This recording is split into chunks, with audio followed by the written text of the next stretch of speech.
Hello and welcome to the channel. Today, we re-delving into one of the most powerful and enduring legends in East Asian Buddhism, the tale of a son who descended into hell to save his own mother. The story of Mulian rescuing his mother is one of the most influential Buddhist legends in East Asia, a powerful narrative that seamlessly blends scripture, folklore, ritual, theater, and profound moral questions. At its heart, it grapples with a central question. Can the power of filial devotion overcome the seemingly immutable law of karma? This tale became so foundational that it serves as the origin myth for the Ghost Festival, observed across Asia during the 7th lunar month, a time dedicated to honoring ancestors and placating wandering spirits. The main protagonist of our story is Mulian. The Chinese rendering of the name Maudgalyāyana, or Mogao. 9P Li, he was no ordinary figure. Maudgalyāyana was one of the two chief disciples of the historical Buddha, renowned for his mastery of Avīci, or supernatural powers. While in Indian texts, he is celebrated for his psychic abilities, in China, his identity was transformed. He became the ultimate symbol of the ideal filial son, a Buddhist saint whose devotion to his parent knew no bounds, not even the gates of the underworld. The canonical source for this transformation is the Yulanpen Sutra, often translated as the Ullambana Sutra, believed to have been translated into Chinese between the 3rd and 4th centuries by the monk Dong. This short scripture recounts the core of the legend. Using his divine sight, Mulian discovers his deceased mother has been reborn not in a heavenly realm, but as a preta, or hungry ghost, in a state of perpetual torment. Driven by love, he uses his powers to bring her a bowl of food, but as soon as she tries to eat, the food bursts into flames, turning into burning coals that only intensify her suffering. After this moment, Mulian realizes the devastating truth. His individual power, however great, is insufficient to break the chains of his mother's karma. Desperate, Mulian returns to the Buddha and pleads for guidance. The Buddha's teaching provides the solution, shifting the focus from individual might to collective merit. He explains that salvation cannot be achieved alone. It requires the combined spiritual force of the entire monastic community. The Buddha instructs Mulian to make offerings of food, drink, and other necessities to the monks on the 10th day of the 7th lunar month. This specific date was significant, as it coincided with Pravīci, the end of the monks' 3-month summer retreat, a time when their spiritual purity and accumulated merit were at their peak. By making offerings to the collective Sangha at this potent moment, the resulting merit could be transferred to his mother, liberating her from her suffering. This instruction established the ritual basis for what would become the Ghost Festival. Although the Yulanpen Sutra and the figure of Mulian became central in East Asia, the moral logic behind filial rescue was not uniquely Chinese. Indian Buddhism already contained strong undercurrents of filial responsibility that predated the Sutra-esque arrival in China. One of the earliest parallels appears in a Theravada text in the Pali Canon.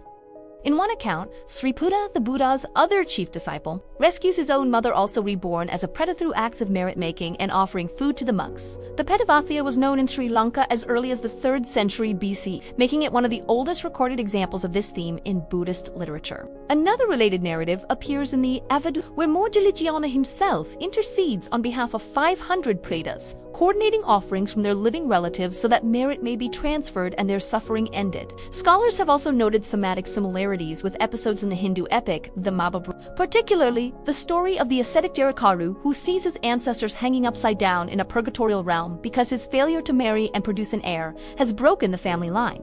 Early Chinese scholars associated this powerful imagery with the term Yulanpen, linking it to the Sanskrit word Ullambana, meaning hanging upside down.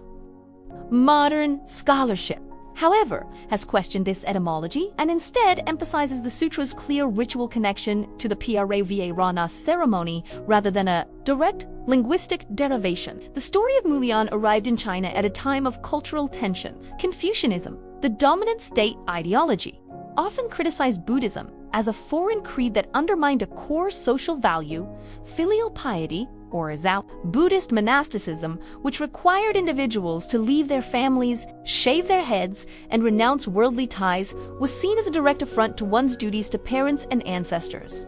The Mulian story provided a powerful and brilliant counter-narrative. Here was a Buddhist monk, the epitome of monastic life, who did not abandon his mother but descended into the deepest hells for her sake. The tale demonstrated that Buddhism did not reject filial duty, but, in fact, elevated it to a cosmic scale. Mulian was transformed from a foreign saint into a Chinese moral exemplar, proving that a son's love could be both perfectly Buddhist and perfectly filial. During the vibrant Tam's dynasty, from the 7th to the 10th centuries, the story's popularity exploded. It was adapted from a concise sutra into elaborate, dramatic narratives designed for popular preaching and entertainment. These new forms, known as bianwan, or transformation texts, and chuanji, or tales of the strange, were discovered among a trove of manuscripts in the Dunhuang caves. In these expanded versions, the sparse Indian framework was fleshed out with vivid details drawn from Chinese cosmology and folklore. The imagery of the underworld became fully sinicized, a terrifying bureaucracy of damnation that would have been immediately recognizable to a Chinese audience. The Dunhuang version adds dramatic new layers to the narrative. Here, Mulian's lay name is given as Radish, and his mother is named Liu King. Her crime is specified. She was a greedy and impious woman who secretly hoarded money that her devout son had left her to offer to monks and beggars. And she also consumed meat while pretending to be a vegetarian. For these sins, she is judged not just by Buddhist figures, but by the Taoist Jade Emperor and Yama, the syncretic ruler of the underworld. Her punishment is brutal and visceral. She is cast into Avīci Hell, the lowest and most torturous realm, where she is impaled on iron spikes, bound to red-hot copper pillars, and tormented by ox-headed demons. Mulian journeys through these hells, witnessing unspeakable horrors and using his powers to save countless other souls. But he remains powerless to save his own mother. Only after he follows the Buddha's original instruction coordinating collective monastic offerings is she finally redeemed. What makes these later versions so compelling are their raw emotional and moral elements. The story is suffused with a powerful filial emotion that resonates deeply within Chinese culture. Mulian is not depicted as a detached, enlightened saint. He weeps openly, his heart breaking at the sight of his mother's suffering. In a poignant moment, she recognizes him, calling out, "My filial and obedient son." The moral of the story is deepened. Redemption is not a simple transaction. It requires group action, formal and a boundless compassion that extends beyond the individual's effort.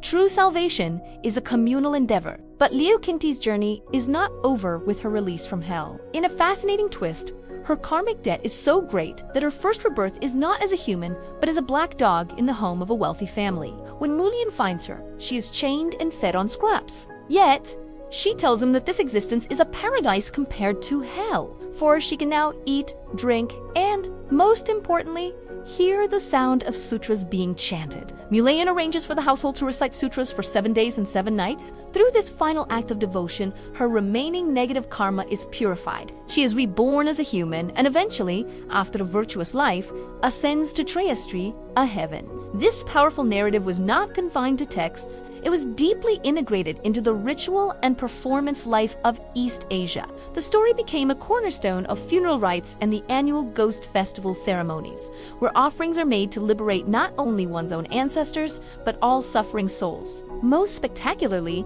the legend gave birth to Mulian opera, a form of religious folk theater performed annually during the 7th lunar month. These performances are a dazzling mix of acrobatics, terrifying demon masks, solemn music, and sacred chanting, bringing the story to life for entire communities. A famous version of the opera was compiled by the Ming Dynasty scholar official Zheng Guizhen, who consciously wove in Confucian family ethics, further cementing Mulian's status as a model of both Buddhist and Confucian virtue. A legend even grew that Zheng was miraculously healed from a grave illness after completing his work on the opera. The influence of Mulian's story spread rapidly across Asia.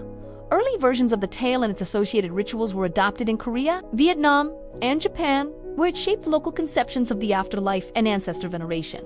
Meanwhile, in Southeast Asia, including Sri Lanka, Cambodia, Thailand, and Laos, the older Indic precursors from texts like the Padavathu formed the basis for similar traditions of feeding hungry ghosts and transferring merit to the deceased. Though the names and specific details might change, the core ritual of compassionately providing for the spirits of the dead became a shared feature of the Buddhist world. In the modern era, traditional performances like the Mulian opera have faced a decline. The forces of urbanization, the shift towards nuclear families, and the rise of film and television have challenged its relevance. Many troupes face the twin challenges of aging performers and the loss of oral transmission, as younger generations are less inclined to take up the demanding art form. In recognition of its cultural significance, however, efforts are being made toward its preservation. In 2006, Mulian opera was listed as a national intangible cultural heritage in China, and dedicated communities in both mainland China and Taiwan continue to stage performances, ensuring that this ancient story of love and redemption is not lost. In the end, The legend of Mulian endures because it speaks to a set of universal and deeply human themes. It is a story about the profound power of filial piety,